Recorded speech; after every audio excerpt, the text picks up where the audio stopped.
Alright, so I'm going to take a towel, my solution here, which is 50/50 acetone, and this high-end automotive degreaser. That was expensive. I don't remember when or why I bought it, but alright, so we'll start up here at the high end. Secret is always like finishing with a clean stroke.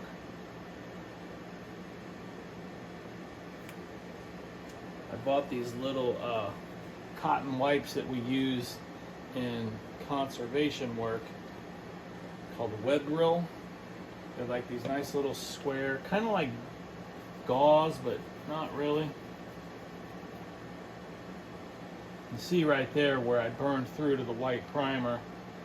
Kind of upset about that. So saturate it. Let's try to do a big area here. Let it work.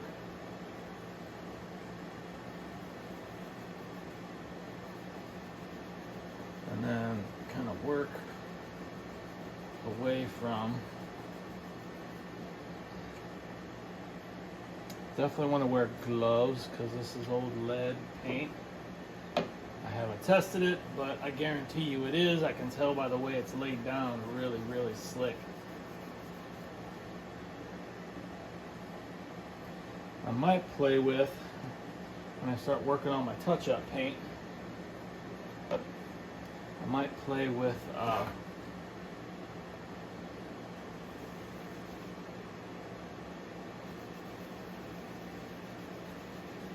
I might play with adding some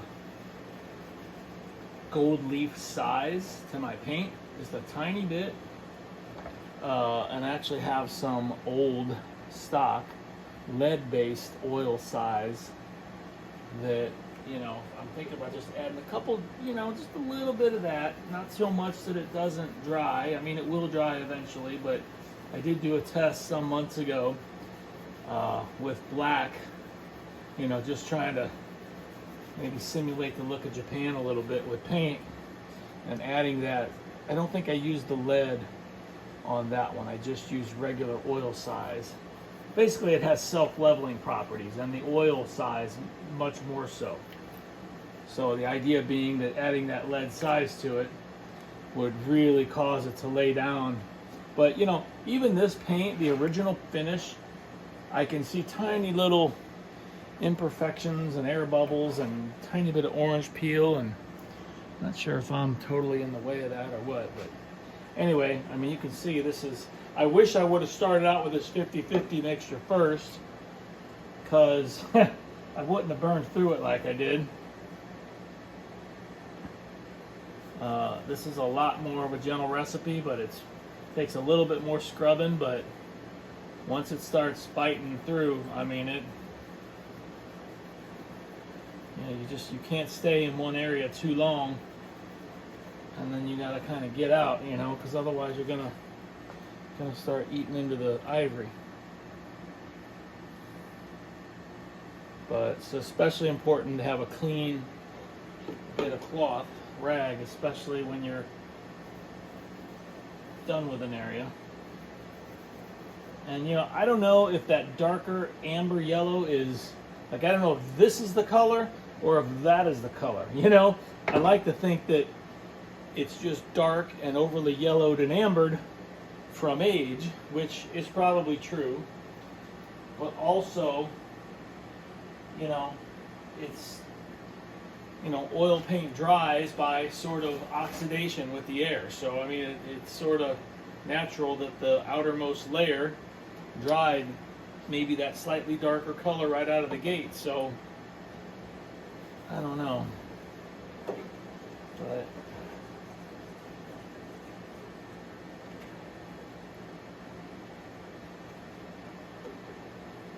never would have dreamed I would have got it looking this good, though. I mean, granted, it's still a basket case, but I really do want to try to preserve as much of this original ivory as I can. I mean, come on, that's important, you know? All the guests at the Palmer house that inhaled and exhaled in the same room as this paint, it's kind of cool, you know. Kind of goofy, I know, but you know, hey, I work in historic preservation and, you know, prominent buildings around the country. You know, of course, I'm going to have some kind of strange thoughts about that. Sometimes we uncover a stencil pattern that's, you know, 100 or 150 years old that's on the wall that, you know, nobody's seen in 70 years or something. And, you know, it's kind of like architectural archaeology.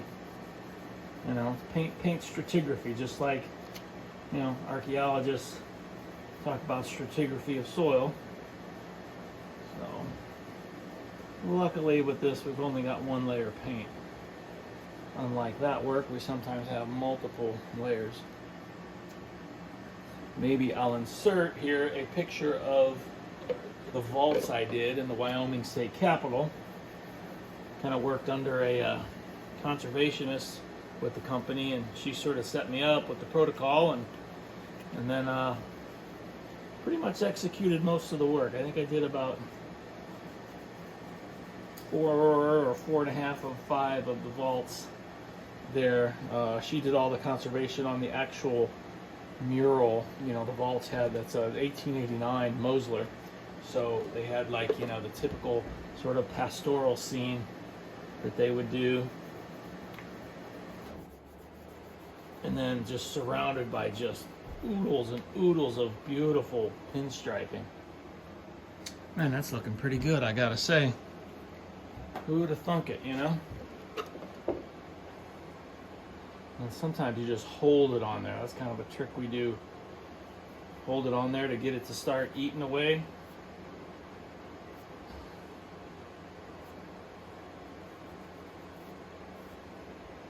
Some odd little bump dots here. Okay. It's looking pretty good. See if I can get you in here a little closer and see some of this stuff. You know, you can see kind of, well, those are some scratches there that I might have done, but, you know, there's just like some little orange peely kind of stuff. So, you know, this wasn't anywhere remotely as nice as, you know, Japan. But, you know, and I like that about it. You know, I like that. That's kind of why I don't want to, really don't want to strip this thing and, you know, have it sandblasted. I don't have a sandblaster, but honestly, I could probably strip it all with acetone, even through the white primer that's on here.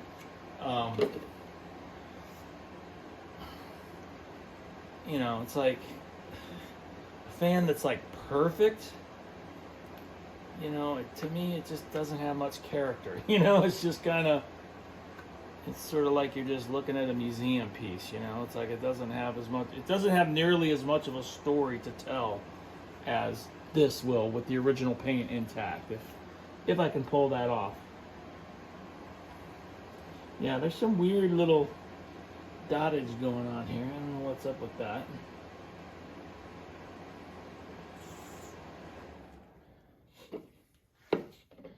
See if I can.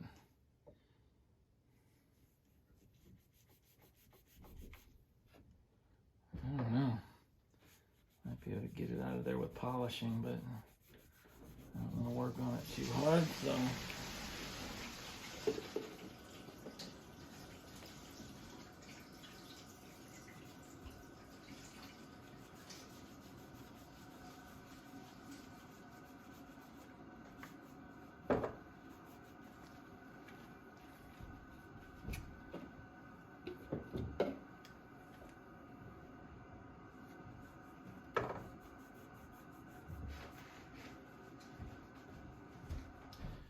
Not too worried about this thing not running now. I was at first. I'm like, gee, I really don't know if I should be doing all this work till I, like, you know, put a bridge rectifier in this thing, and which I'm gonna have to tap somebody for some help on that and get a wiring diagram. I don't think it's too complicated, but I've not done it before, so. But yeah, you know, do all this work and then somebody had plugged this into an outlet at some point and roasted it. I don't know. But the fact that this was in a working machine shop forever, and looks like they kept it pretty well maintained. I'm not too worried about it not working because, yeah, see, I've kind of started to burn through to the white there. So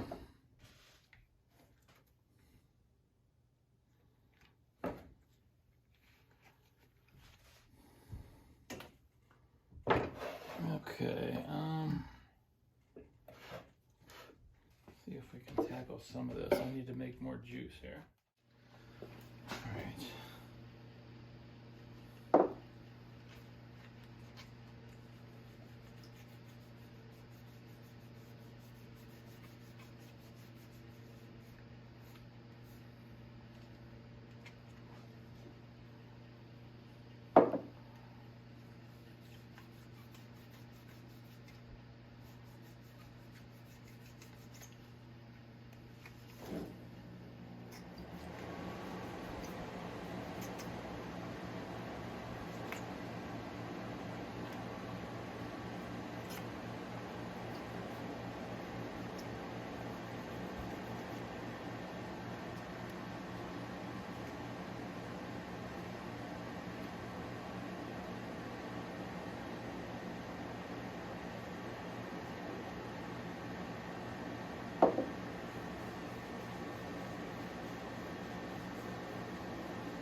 You know, I wonder why somebody painted this fan, this machine shop, when they got it from the Palmer house, presumably.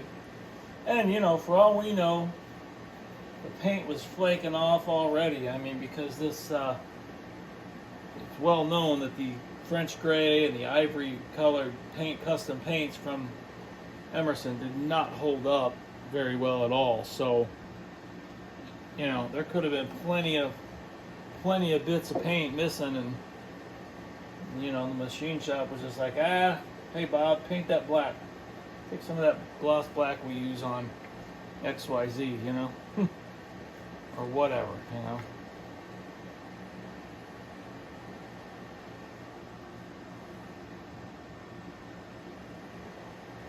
I also have a 29646 that I had gotten in Detroit some months back. Got it from a guy who said, you know, he had like 3 fans, and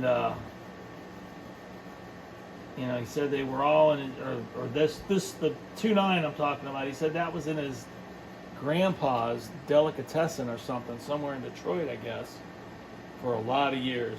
And I had noticed it's got a little bit of ivory, like in a couple areas. On, you know, there's really bad shape, the paint, and there's some flecks where you can kind of see the ivory poking through. So I did a little bit of this technique on it, and sure as shooting, there it is, even on the cage. If the cage was in better shape, I could use it on this one, because this one is trash. But no, so, you know, I'm kind of like wondering if that one has Japan under it though. So, and there is some thought to that. That's interesting. That, you know, Emerson sometimes just did their custom colors over Japan. Reason being that the Japan acted as kind of a filler. But I don't know. On this one, there's definitely no Japan under the ivory. There's a white, probably lead base, well, obviously, white lead primer. So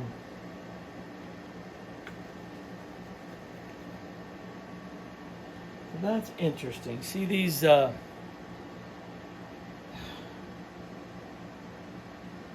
looks like flecks of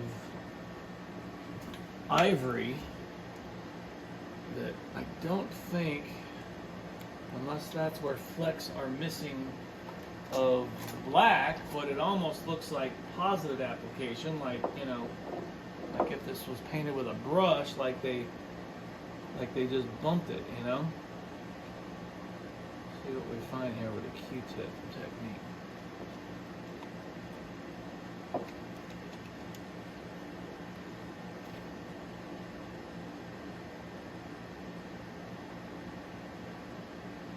Okay, yeah, so that's just missing a couple of chunks of black missing. Oh boy, that's a nice, yeah, trying to figure out the original color. I have this one-shot ivory. It's an old can from, not too old, I guess, but it's pretty doggone close, you know. There's sometimes I see it in certain light and I think, it's too warm, too red. But, you know, and these really light areas, I don't know, I think those are, I like it a little bit more yellow, a little more warm looking, so I might lean that way. So I might just go straight with that. I mean, that is great paint, honestly, it really is.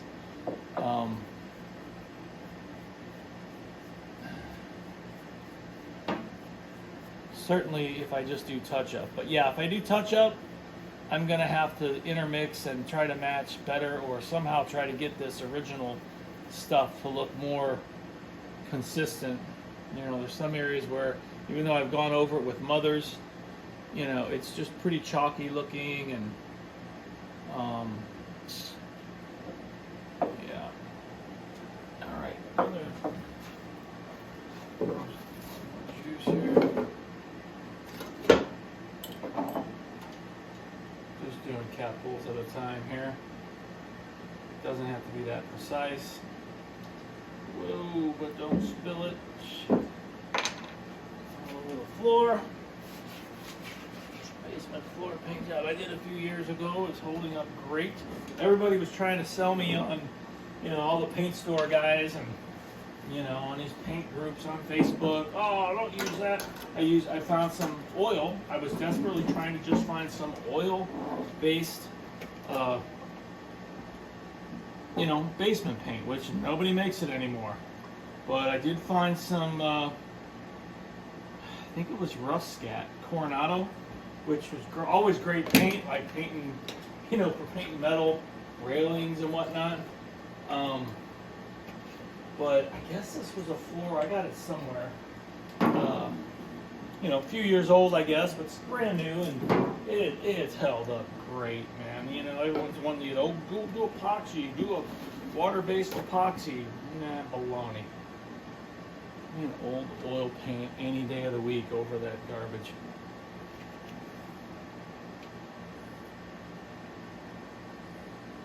Alright, let's see what the collar looks like. This is going to be gorgeous, I can tell.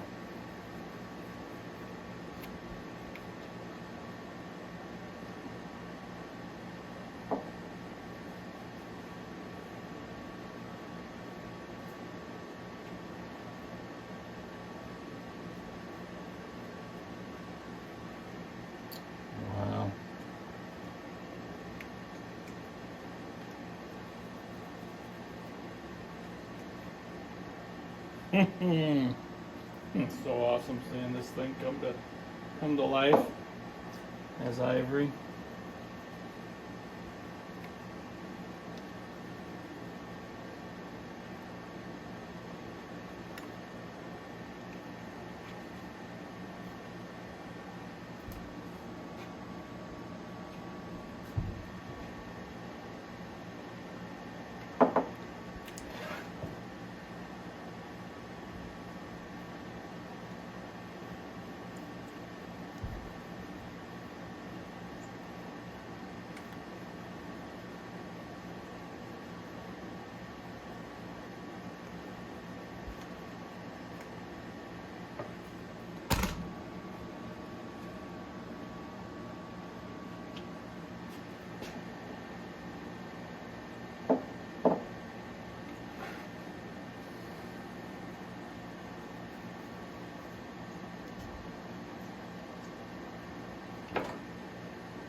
Okay.